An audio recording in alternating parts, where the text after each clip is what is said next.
پیشگوی معروف لیلا عبداللطیف لبنانی گفته بود سال 2026 یک رهبر مسلمان میمیره و افرادی به خاطرش به خیابان‌های تهران میان. سیمپسون ها هم چند سال پیش گفته بودن ایران تنگی هرمز رو میبنده و کنترل نفت رو به دست میگیره. اکونومیست چندین ماه قبل با نشون دادن کشتیایی که مینه دریایی پخش میکردن هم یه همچین پیش بینی کرده بود. پترا بدر اتفاقات دیماه و مشکلات اقتصادی رو پیش بینی کرده بود و بعدش هم میگفت اسرائیل میخواد دوباره حمله کنه. اما این افراد در مورد اتفاقات ماها و سالهای آینده چیا گفتن؟ البته خیلی افراد دیگه هم هستن که قبلا در موردشون ویدیو ساخته بودیم و امروز پیش بینی‌های اونا هم به واقعیت پیوسته. اول میریم سراغ تمام این افراد تا ببینیم چیا رو تا حالا درست حد زده بودن و در نهایت میریم سراغ اتفاقاتی که به نظر این افراد در آینده نزدیک قرار اتفاق بیفته. از اتفاقات خوب در آینده که شاه نعمت الله ولی و لیلا عبداللطیف پیشگویی کردن تا فاجعه‌های بسیار افتضاح و بزرگی که پترا بدر لبنانی و بابا وانگای بلغارستانی و سیمپسون‌ها پیش بینی کردن. توی ادیت هم سعی میشه همه چیز بزرگ نمایش داده بشه که اگر اینترنت درست حسابی ندارید هم باز بتونید تماشا کنید. ولی قبل از هر چیز ممنون میشم اگه از ما حمایت کنید، چون صادقانه بخوام بگم واقعا داریم به بدبختی کار میکنیم. اگر مخاطب قدیمی کانال ما باشید میدونید که ما در مورد همه این افراد قبلا ویدیو ساختیم و حرفای همشون رو بررسی کردیم. من که به شخصه اکثرا فکر میکردم اینا دارن چرت و پرت میگن یا مثلا شانسی چیزی در میکنن. بعضی وقتا درست میشه، بعضی وقتا هم اشتباه میشه. ولی الان که این همه اتفاق مختلف و عجیب غریب برای ایران افتاده و اینا تونستن حدسش بزنن، واقعا تعجب کردم. من هنوزم به خرافات اعتقاد ندارم و فکر میکنم پشت همه این حرفا یه سری حساب کتابا و اطلاعات خاص و پنهان هست. حالا اینکه چیه رو نمیدونم. بیاید اول بریم سراغ چیزایی که تا الان تونستن درست پیش بینی کنن، بعد میریم سراغ آینده. آخرین مورد هم به نظر من از همه دقیق تره. اولین مورد لیلا عبداللطیفه که از اول به خاطر پیش بینی سقوط بالگرد رئیس جمهور ایران بود که معروف شد. یک پیشگوی معروف لبنانی که در مورد خودش و پیشگویاش در سال 2025 و 2026 قبلا 2 تا ویدیو مفصل درست کردیم. الان خلاصه چیزای جالبشو که واقعا اتفاق افتاده بهتون میگم. باز اگه خواستید میتونید خودتون برید داخل کانال کاملش رو با تاریخ نگاه کنید. لیلا گفته بود در سال 2026 رهبر پیر عرب میمیره و همه رسانه‌ها پر میشه از تصاویرش و گفته بود افراد زیادی داخل تهران به خاطرش به خیابونا میان. همچنین لیلا گفته بود تهران مرکز اعتراضات مردمی بزرگی خواهد شد که اینجا عده‌ای میگفتن منظورش دیماهه و عده‌ای هم میگن نه منظورش همین تجمعات شبانه فعلیه که داره اتفاق میفته. یکی از عجیب ترین قسمت‌های حرفای لیلا که عملاً تاریخش هم گذشته و من که ندیدم و یادم نمیاد اتفاق افتاده باشه این بود که گفته بود چهره‌های حکومتی ایران در مقابل دادگاه‌های داخلی یا بین‌المللی حاضر خواهند شد. باز اگه شما چیزی در این مورد یادتونه توی کامنت‌ها بنویسید. یکی از پیشگویی‌های درست لیلا تنش و بحران آب بود که دیدیم واقعا بحران آب توی خاورمیانه و مخصوصا ایران دیگه خیلی بالا گرفت، جوری که خیلی از شهرها آبشون جیره‌بندی شده بود. یکی دیگه از پیشگویی‌های لیلا که خیلی هم روش اصرار داشت تنش ایران و اسرائیل بود که یوتیوب الان نمیذاره خیلی در موردش صحبت کنیم، ولی اون درگیری 12 روزه سال قبل رو لیلا کاملا پیش بینی کرده بود و اصرار هم داشت که قضیه هنوز تموم نشده و دوباره ادامه پیدا میکنه که دیدیم این هم کاملا درست بود. لیلا یه سری چیزا هم در مورد اقتصاد در ایران گفته بود که خلاصش میشد این که یه اتفاق سنگین رخ میده که یا خیلی خوب میشه یا خیلی بد و حد وسطی وجود نداره. حالا برای اینکه قضیه پیچیده نشه من توضیح زیادی نمیدم. خلاصه حرفش ربط دادن به آزاد شدن دارایی‌های بلوکه شده که الان هم دوباره بحثش خیلی داغ شده. یادم میگفتن نه به خاطر تنگی هرمز اینو گفته. حالا باز در مورد این هم شما میتونید نظرتون رو توی کامنت‌ها برای بقیه بچه‌ها بنویسید. اما حرفای لیلا در مورد آینده هم خیلی جنجالیه که آخر ویدیو حسابی به اون هم خواهیم پرداخت. مورد دوم سیمپسونان که همتون احتمالاً با پیشگویی‌هاشون آشنایی دارید. انگار همیشه از همه مردم 10 قدم جلوترن و چیزایی میدونن که ما قرار نیست تا ماه‌ها و حتی سال‌های بعدش بدونیم. تاریخ و سال پخش هر قسمت هم توی ویدیو قبلی اومده و میتونید برید نگاه کنید که وقت فکر نکنید بعد از رخ دادن اتفاق سیمپسون‌ها در موردش انیمیشن درست کردن. مورد اول توی فصل 4 قسمت 9 هومر با کس دیگه توی بار نشستن و تلویزیون داره در مورد سربازای آمریکایی اسیر در ایران صحبت میکنه. ناگهان صاحب مغازه میگه این سربازا تقصیر خودشونه که گیر افتادن. اصلا از اولش هم نباید سربازای آمریکایی به ایران میرفتن. به نظر داره در مورد همون خلبان آمریکایی حرف میزنه که اومدن داخل اصفهان فکر کنم بردنشون. دقت کنید این فصل 9 سیمپسون ها سال 1998 ساخته شده، یعنی خیلی سال پیش. مورد دوم داخل یکی از قسمت ها یه ربات با نماد اسرائیلی با یه ربات با نمادهای ایرانی دعواش میشه و وقتی آماده نبرد میشن اسلحه دوتاشون تبدیل به تومار میشه و وای میسن با هم مذاکره میکنن. یه جای دیگه ماجرا که دقیقاً مستقیم در مورد ایران صحبت میکنه توی فصل 22 که هومر به پسرش میگه از فردا باید تبدیل به آدم مفیدتری بشی و به ارتش آمریکا ملحق شی. حالا برای جنگیا به ارتش آمریکا در منطقه کره شمالی برو یا برو ایران، که یعنی ارتش آمریکا در این دو تا منطقه قرار حضور داشته باشه. این فصل 22 سیمپسون ها هم سال 2010 ساخته شده، یعنی یه چیزی حدود 16 سال پیش که اصلا هیچ حرفی از این جور صحبت ها نبوده. عجیب ترین قسمت اما اینه که در فصل 21 قسمت 23 مجری تلویزیون میگه ایران به خطرناکترین سلاحش دست پیدا کرده. بعد همه فکر میکنن منظورش یه مسئله اتمی، انرژی هسته‌ای، چه میدونم وسایل نظامی جدیده. اما جلوتر مجری میگه خطرناکترین سلاح ایران کنترل نفته، که همه این قسمت سیمپسون ها رو ربط میدن به بستن تنگی هرمز و میگفتن 100% منظورش همینه و دیدیم که همین اتفاق هم افتاد. اما سیمپسون ها در مورد جام جهانی، قطعی اینترنت در ایران، حتی جنگ جهانی سوم و وضع آینده حکومت در ایران هم صحبت کردن که توی ویدیو قبلیمون هست و برای اینکه این ویدیو طولانی نشه اینجا دیگه سراغشون نمیریم. میتونید برید اونها رو خودتون ببینید. یا اگه دوست داشتید بگید در مورد سیمپسون ها و اتفاقات پیش رو یه ویدیو مستقل و جداگانه درست کنیم کامل بهش بپردازیم. حتما تا آخر ویدیو رو تماشا کنید چون هرچی میریم جلو جالب‌تر میشه و آخرین مورد که خفن ترین رو هم به هیچ وجه از دست ندید. بعد از اون هم قرار بریم سراغ اتفاقاتی که در ماه‌های آینده پیش بینی شده که رخ میده. اما جلد مجله اکونومیست که امسال واقعا همه حرفاش درست از آب در اومده. اولش برای اونایی که نمیدونن اینو بگم. مجله اکونومیست اول هر سال میلادی یه نسخه ویژه منتشر میکنه که اسمش دنیای پیش روه. مثلا نسخه 2026ش پاییز سال 1404 منتشر شد. هر سال جلد این مجله از متن داخلش بیشتر توجه میگیره. خیلی هر سال منتظرن تا ببینن امسال جلد مجله اکونومیست در مورد کشورشون چه پیشگویی کرده. مثلا اینا نمونه جلد چند سال اخیر اکونومیسته. این مجله خیلی از موارد دیگه به نظر من معتبرتره چون توی انتخاب طرحش دست کلی آدم متخصص و دارای اطلاعات خاص تو کاره. امسال برخلاف همه سالا خیلی نکته‌ای در مورد ایران داره که به نظر من واقعا قابل توجهه. اولین چیزی که توی طرحش مشخصه و معلومه این همه موشکه که بعد از گذشت 5 ماه کاملا مشخص شد منظورش از این موشک‌ها چی بوده. دومین مورد این ایرانیایین که به شکل سنتی و قدیمی دارن توی دریا مینگذاری میکنن. بین این کشتی و کشتی سمت چپ یک نمودار اقتصادی که به ضرر ترامپ داره تموم میشه و مشخصا داره به ترامپ آسیب میزنه. درباره بقیه وسایل نظامی و نتانیاهو هم چون به نظر در مورد آینده است آخر ویدیو صحبت میکنیم، ولی اگه دوست داشتید در مورد همه جلدی یه جا بدونید ویدیو کاملش توی کانال هست. مورد بعدی یه پیشگوی لبنانی معروف دیگه به نام پترا بدره که اینم بعد پیشبینی جنگ 12 روزه بین ایرانی‌ها خیلی معروف شد. حدود 2 سال قبل پترا این درگیری رو پیشبینی کرده بود. این خانم هم مثل بقیه میگه من پیشگوام و بهم یه سری چیزا الهام میشه، ولی خیلی‌ها بر این باورن که ایشون هم مثل بقیه پیشگوها و رمال‌ها یه سری اطلاعات خاص از جای خاصی به دست میاره. مخصوصا که ایشون هم مثل لیلا عبداللطیف متنش خیلی وقتا از روی کاغذ میخونه. حالا اینکه اطلاعات رو از کجا میاره رو شما توی کامنت ها میتونید بگید. پترا بدری نکته خیلی مثبت داره و اون تاریخ گفتنشه. مثلا دقیق میگه بین نیمه دوم فلان سال تا نیمه اول فلان سال این اتفاق قرار بیفته. اینجوری راستی آزمایش خیلی ساده تره. پترا برای سال 2026 گفته بود اقتصاد ایران بسیار تحت فشار خواهد بود و بهش شوک اقتصادی سنگینی وارد میشه. حتی از عبارتی مثل فروپاشی اقتصادی استفاده کرده بود. حالا درسته وضع اقتصادی به نظر من داغونه، ولی بهش نمیشه بگی فروپاشی. هنوز حداقل نمیشه بهش گفت فروپاشی. پترو کلا در مورد ایران زیاد حرف میزنه. مثلا تازگی گفته بود ایران و آمریکا تصمیم جدی به مذاکره میگیرن ولی اسرائیل با حملهش مذاکره رو خراب میکنه. این به نظرم هم برای مذاکره قبلی درسته، هم برای مذاکرات فعلی میتونه درست باشه. پترو به جز ایران در مورد سوریه، اردن و اسرائیل هم گفته شکل حکومتشون عوض خواهد شد. پترو بیشتر در مورد سال 2027 و 2028 خیلی در مورد ایران صحبت کرده و میگه سالهای سرنوشت ساز ایران اون 2 تا ساله که حالا در انتهای ویدیو سراغ اون حرفا هم میره. اما بابا وانگا یه پیرزن کور بلغارستانی که میگفت از وقتی چشمم توی طوفان کور شد بصیرت معنوی پیدا کردم و میتونم آینده رو ببینم. اسمش وانگلیا بود، ولی از اونجا که در زبان بلغاری کلمه بابا معنای مادر بزرگ زن سالخورده محترم رو میده، بلغارستانی‌ها برای احترام گذاشتن به وانگلیا بهش میگفتن بابا وانگلیا یا اصطلاحاً بابا وانگا. با اینکه بابا وانگا خیلی سال پیش و قبل اومدن اینترنت بین مردم مرده، ولی ایشون یکی از معروف‌ترین شخصیت‌های داخل اینترنته و پیشگویی‌اش مخصوصاً اونایی که در مورد ترامپ خیلی معروفن. بریم ببینیم در مورد ایران چیا گفته. یکی از پیشگویی اصلی بابا وانگا که به ایران مربوط میشه اینه که بابا وانگا گفته بود تغییراتی عظیم در خاورمیانه رخ میده. همچنین بابا وانگا گفته بود کشورهای خاورمیانه در جستجوی یک آینده جدید خواهند بود. گفته شده که بابا وانگا پیش بینی کرده بوده که در آینده نچندان دور درگیری‌های نظامی بزرگی در خاورمیانه رخ خواهد داد که ایران هم به دلیل موقعیت جغرافیایی خود به صورت غیر مستقیم درگیر آن خواهد شد. وانگا به ظهور قدرت‌های جدید در خاورمیانه هم اشاره کرده بود که این پیش بینیش به قدرت گرفتن کشورهایی مثل ایران که در عرصه بین‌المللی نقش بیشتری ایفا می‌کنند هم نسبت داده شده بود. صحبت وانگا هم خیلی دو جانبه است و هر طرف دعوا در ایران حرفای وانگا رو میتونه به خودش نسبت بده. اینه که من قضاوت رو به شما در کامنت ها میسپارم و اگه میخواید در موردش اطلاعات بیشتری هم کسب کنید ویدیو کاملش توی کانال هست، میتونید تشریف ببرید و نگاه کنید. البته اینکه در مورد آینده ایران و جهان چیا گفته رو جلوتر داخل همین ویدیو هم بهتون توضیح میدم. یه سری افراد دیگه هم مثل شاه نعمت الله و سیب‌الله و بزرگمهر حکیم بودن که خیلی‌ها میگفتن اینا منظورشون از صحبتاشون وضعیت الانه، ولی به نظر من بیشتر صحبتاشون به جای اینکه پیش بینی و پیشگویی آینده باشه در مورد مسائل سیاسی و حکومتی بود. عده دیگه هم بودن مثل دکتر شریعتی و جناب زرتشت و جناب جاماس که صحبت‌های این چنینی داشتن، اما به نظر من بیشتر تمرکز اونا هم روی جامعه و مسائل اجتماعی و اخلاقی و اینا بود. هرچند که خیلی اینطوری فکر نمی‌کنن و میگن خط به خط اون حرفا یعنی همین اتفاقات امروز. ولی خب باز برای اینکه این ویدیو از این که از طولانی‌تر نشه به نظرم بهتر اومد که توی این ویدیو در مورد اونها هم صحبت نکنیم. و اگه عزیزی تمایل داشت خودش بره اون ویدیوی مربوط بهش رو توی کانال نگاه کنه و در مورد داشت با بقیه توی کامنت ها بحث کنه. قبل اینکه بریم سراغ تحلیل چند ماه آینده همه این افرادی که تا حالا نام بردیم مثل سیمسون ها و لیلا و پترا و غیره، بریم سراغ بهترین پیش بینی گذشته از نظر من که مربوط به این مورد آخره، یعنی تحلیل رسانه‌های بین‌المللی. دقیقاً قبل همه این اتفاقایی که افتاد یه ویدیو مفصل در مورد این موضوع درست کردیم و توش گفتیم قبل حمله به عراق این رسانه‌ها چیا گفته بودن و الان دارن چیا میگن. جالبه که خیلی از همین افرادی که توی اینترنت الان فاز آینده نگر و رمال و اینجور چیزا برداشتن حرفشون از همین رسانه‌ها میارن. فقط مسئله اینه که این رسانه‌ها مثل رمالا نمیان حرفا رو خیلی پرزرق و برق و با فاز آینده بینی و اینجور چیزا بگن. اینه که توجه غالبا بهشون کم میشه. به این چند مورد دقت کنید. رویترز قبل این اتفاقات میگفت احتمال اینکه توافق بزرگی اتفاق بیفته خیلی کمه، اما یک توافق محدود و کوچیک برای کاهش تنش ممکن است شکل بگیره. از اون طرف رخ دادن درگیری بعید نیست، ولی اگر درگیری رخ بدهد احتمالاً محدود و نقطه‌ای خواهد بود، نه جنگ گسترده چند ساله. یعنی یه تعداد نقل و نبات طرفین برای همدیگه پرت میکنن ولی خیلی قضیه بالا نمیگیره که تا همین جای کار به نظر من این مسائل رخ داده. حالا درسته که هر دو طرف میگن ما پدر طرف مقابل رو در آوردیم و فلان کردیم و بهمان کردیم، ولی واقعا در مقایسه با مثلا درگیری آمریکا با صدام واقعا یه چیز خیلی سبک بود. الجزیره میگفت احتمال توافق موقت وجود داره اما احتمال توافق بزرگ نه. احتمال جنگ بزرگ پایینه اما تنش‌های نظامی محدود یا برخوردهای منطقه‌ای میتونه رخ بده و اصلا بعید نیست. یعنی اینا هم فکر میکردن یه زد و خورد کوچیکی شاید بشه ولی مثلا نه در حد رژیم چنج و آدم خالی کردن و درگیری چند ساله و اینجور چیزا. تایمز بریتانیا و برخی رسانه‌های اروپایی گفته بودن جنگ بزرگ احتمالش پایینه اما خطر درگیری محدود واقعی و سنگین و کوتاه مدت وجود داره. مذاکرات ممکنه ادامه پیدا کنه بدون اینکه به توافق بزرگی برسن. طرفین به مقدار کمی از خواسته‌هاشون شاید قناعت کنن. اینم به نظرم واقعا با چیزی که در حقیقت رخ داده خیلی نزدیکه. مخصوصا اینکه گفته بود کوتاه مدت و مثلا 40-50 روز خیلی مدت زیادی برای درگیری نظامی نیست. اکونومیست هم در تحلیل‌های خودش با توجه به سیاست‌های ترامپ نوشته بود محتمل ترین سناریو نه جنگ کامل است نه صلح کامل، بلکه ادامه رقابت و فشار متقابل محتمل ترین سناریوه. توافق کاملی مثل برجام دور از دسترسه و بعیده به این راحتی ها به چنین چیزی بتونن برسن. جنگ تمام عیار هم بعیده، اما وضعیت تنش کنترل شده و مذاکرات پراکنده ادامه خواهد داشت که اینم به نظر من خیلی نزدیکه. اما بریم سراغ پیش بینی اتفاقات آینده توسط تمام این افرادی که تا حالا اسمشون رو بردیم. یک، لیلا عبداللطیف. لیلا در مورد آینده ایران میگه مشکلات ایران با اسرائیل بدتر میشه که بهتر نمیشه و اتفاقات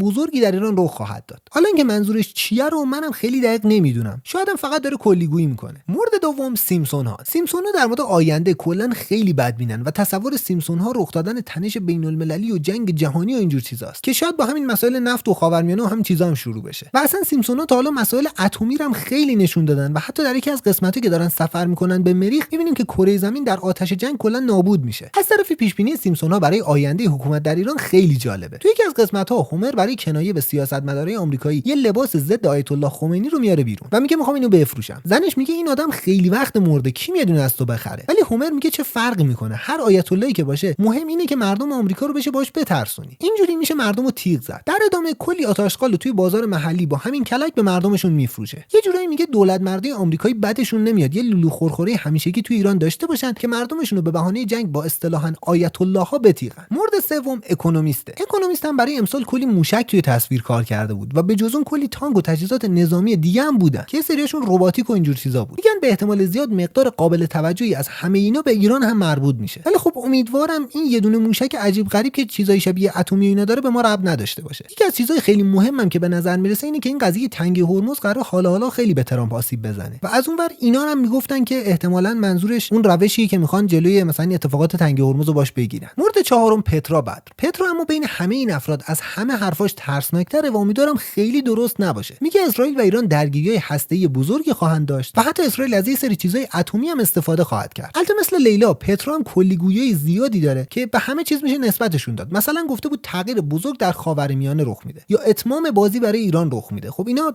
به همه چیز میشه ربطشون داد. حالا فردا هر اتفاقی بیفته میگه منظور من همین بود. پترا میگه تا سال 2027 و 2028 ایران دوباره متولد میشه و یه شوک دوباره از تولد ملت رخ میده. میگه یک سری استعفاها و برکناری و اینا رخ میده که برای ایران خوبه. حالا این الان یعنی انقلاب میشه، یعنی مثلا حکومت فعلی اتفاقی براش میفته یا نه رابطه مردم با حکومت فعلی خوب میشه. خب اینا اصلا معلوم نیست چون حرفش خیلی کلیه، به همه چیز هم میشه ربطش داد. پترا میگه یک روز جدید در تقویم ایران تبدیل به روز مهمی میشه چون یه اتفاق مهم در اون تاریخ رخ داده. توی صحبتش میگه اون روز به یاد شهدای اون روز نامگذاری میشه که اینم باز کمکی به در اومدن جمله از حالت کلی بودن نمیکنه. چون الان یه دی میگن منظورش دیماهه، اون یکی طرف میگه نه منظورش جنگ رمضانه. یعنی که باز هم چپ هم راست میتونن اینو به نفع خودشون ترجمه و تفسیر کنن. بعدش هم میگه از نظر گردشگری و مالی توی ایران کلی اتفاق مثبت و خوب میفته. درباره اسرائیل 2026 هم پترا میگه قدرت حاکمیت در اسرائیل شروع به تجزیه میکنه و تا سال 2028 اسرائیل با این قیافه‌ای که ما ازش میشناسیم باقی نخواهد موند. اینم والا خیلی عجیبه، اصلا نمیدونم چی بگم. باز شما هم نظراتتون رو توی کامنت ها واقعا به اشتراک بذارید. اما بابا وانگا از اونجایی که حرفای بابا وانگا خیلی مستند نیست و اصلا خیلی معلوم نیست این حرفا رو خودش زده یا گذاشتن دهنش، اینه که به نظرم خیلی نمیشه بهش اعتنا کرد. ولی اونم این سری چیزایی در مورد مسائل اتمی میگه که اصلا دلم نمیخواد برای ایران اتفاق بیفته. ولی جالبیش اینجاست که وانگا اعتقاد داره ایران در آینده اقتصادی بسیار قوی خواهد داشت و در زمینه نفت و انرژی به یکی از قدرت‌های اول منطقه و جهان تبدیل میشه. همچنین ایران در آینده به یک قدرت بزرگ نظامی تبدیل خواهد شد که در زمینه‌های مختلف جهانی نفوذ زیادی خواهد داشت و کلا با وانگا یکی از خوشبین‌ترین افراد با آینده ایرانه. من که امیدوارم ایران به جایی برسه که هیچ کشوری هرگز به اون نقطه نرسیده و همیشه دوست دارم که مردم ایران در بهترین حالت ممکن باشن. ولی اینکه چه اتفاقی میفته رو نمیتونم خیلی حدس بزنم. شما هم نظرتون رو در مورد اینکه در آینده برای ایران چه اتفاقی میفته رو توی کامنت‌ها واقعا بچه‌ها به اشتراک بذارید. اگه دلیل و منطق خاصی پشت حرفتون هم هست اونم حتما بگید. برای ویدیو بعدی هم بین ویدیوی سوتی‌های سریال‌ها و برنامه‌های تلویزیون ترکیه